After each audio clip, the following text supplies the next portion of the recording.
ஒரு கண்ணு கலங்கினாலும் பல கைகள் துடைக்க வருமே. இப்படி ஒரு கூட்டுக்குள்ளத்தான் வாழ ஏற்றுதே. சொந்தமுள்ள வாழ்க்கை சொர்க்கத்துக்கு மேலே, சொத்து சொகம் ஏதும் வேண்டாமையா.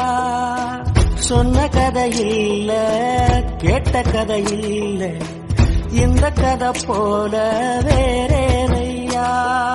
சுற்றமும் உற்றமும் யாருமே இன்றி வாழ்ந்திடும் வீட்டினில் தெய்வம் இல்லை.